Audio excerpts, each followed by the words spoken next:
Welcome to Macro Monday on Investec Focus Radio SA, a podcast about what's driving global and local markets. I'm Chris Holdsworth, Chief Investment Strategist at Investec Wealth and Investment. Every Monday morning, I'll update you on key developments from the past week and what you need to know about the week ahead. If you'd prefer to watch a video with the graphs and charts I referred to in the podcast, just go to investec.com/Macro Monday. This week, we're going to have a look at market performance across the globe. We'll have a look at equities, fixed income, what's happening to currencies too. We'll also do a review of recent central bank decisions from the Fed, the ECB, and the BOJ. We'll have a look at some of what's happening with regards to the shutdown in the US. And finally, we'll have a look at the tax take in South Africa. We're going to start off with a review of performance across the globe. The last month was pretty good for global equities, up 2% in dollars, but it's been a very strong patch in general over the past 6 and 12 months. Looking at global equity returns above 20% over both 6 and 12 months. US equity returns have been roughly in line with that, so there's little evidence of US exceptionalism at this point. Despite the Mag 7, despite the very good earnings season that we're seeing come through at the moment, US equities over the past 1, 3, 6, and 12 months have performed roughly in line with global equities. The standout performers have been Japan, emerging markets, and South Africa in particular. Just starting off with Japan, in local currency terms, so in yen terms, the Japanese stock market was up over 16% last month. That's the strongest monthly rally that the Japanese market has seen in over 30 years. In dollar terms, it was up a bit less. You're looking at about 12% because the yen did weaken a bit, but still a very strong period. And over the past 6 and 12 months, the Japanese market's up around 35%. And that's come about on the back of changes to corporate governance, which is ongoing, and in addition, hope that there'll be further fiscal support for the Japanese economy, given that there's a new prime minister. So those two considerations, along with a few other less important drivers, have led to a very strong rally in the Japanese market. Emerging markets have been very strong too, on the back of higher commodity prices and a weaker dollar. If you look over the last 6 and 12 months, the emerging markets are up about 27% or so in dollars, a great period. But South African equities have actually outperformed. Last month was quite good, up over 1% in dollars. If you look over the last 6 months, the South African stock market in dollars up around about 30%, and the last year up about 34%. Outperforming emerging markets, outperforming the global index as well. It's been a very good period for South African risk assets. Equities have done well, but South African fixed income has done well too. If you compare performance of South African government debt compared to global peers, there's a massive difference between what has been earned in South African government debt over the past year and what's been earned in developed market and even broad emerging market debts over the past year. South African government bonds up around 22% in dollars, massively outpacing what we've seen across emerging markets on average as well as developed markets. So a very good period for South African assets. We've shifted our overweight position in South African fixed income back to neutral off the back of these very strong returns. We were overweight. We think a lot of the margin of safety has now been eroded given how strong these returns are. We are still overweight South African equities. We still see the South African equity market as cheap, and we still think that there's quite a few tailwinds that are going to be coming through. So we've retained our overweight there. Switching to currencies, the dollar strengthened a bit over the month, up around about 2% or so. What's interesting is that the rand only weakened by 0.4%. So there was an element of SA-specific rand strength.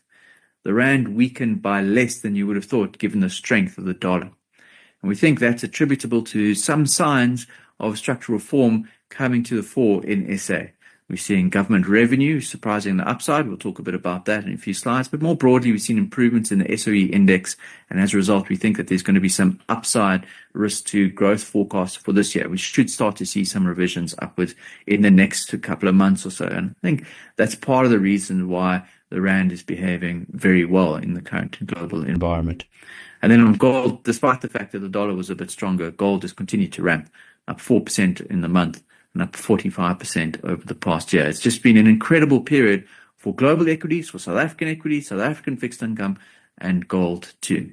Okay, next we're going to have a look at the shutdown in the US. The betting market is currently pricing the shutdown to last another 2 weeks. It's lasted 1 month already, and that's pretty significant because it means that there's 1.5 million federal employees in the US that have missed 1 month's salary.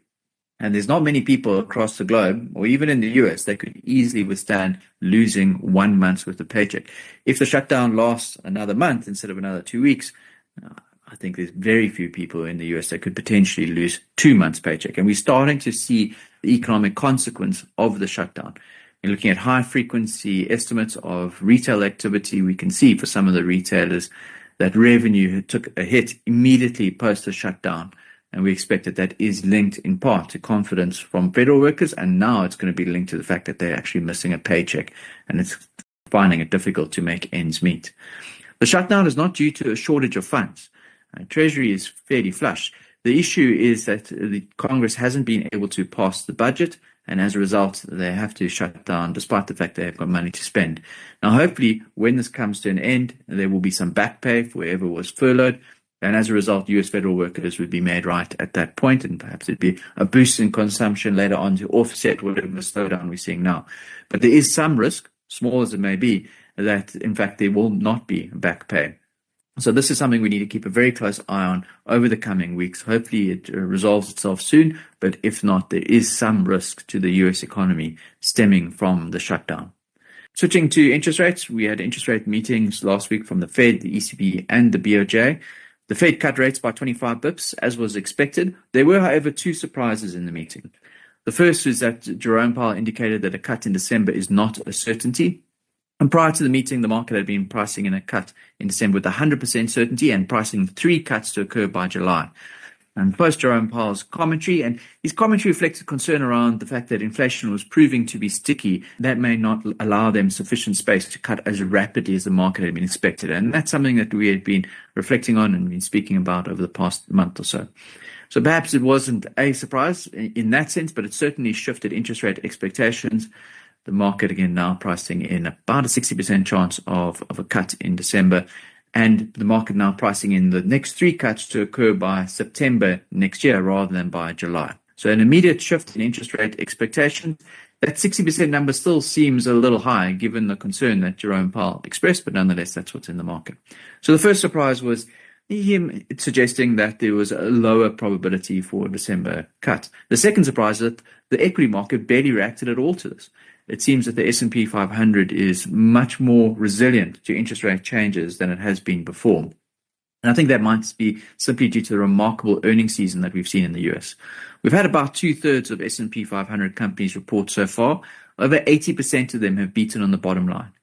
Margins remain high, and as a result, we can characterize it as a very good reporting season, a very good earnings season, and I think that's provided support for the S&P 500 while the interest rate outlook has deteriorated. Switching to the BOJ, last week there was a meeting from the BOJ.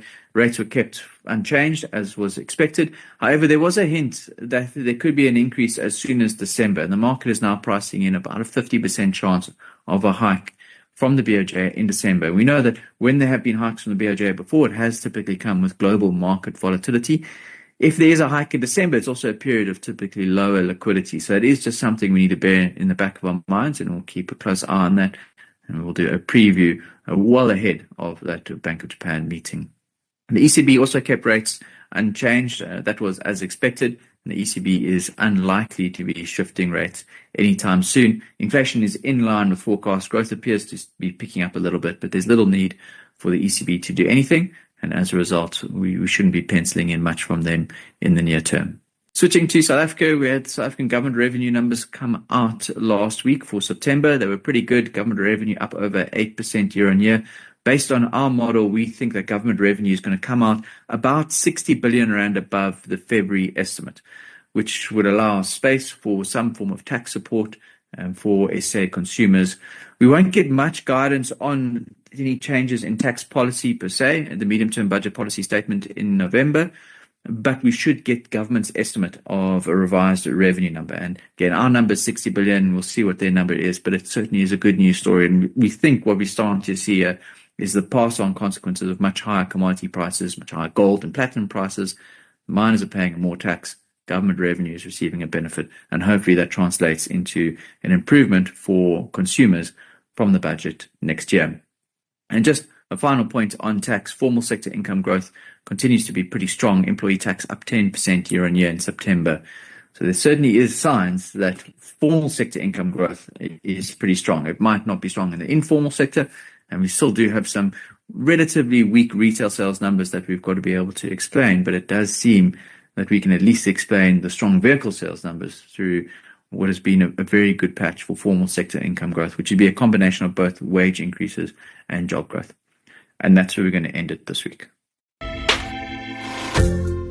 That's all for this episode. Do tune in next week for more investment insights from me, Chris Holdsworth, and the Investec Wealth and Investment team.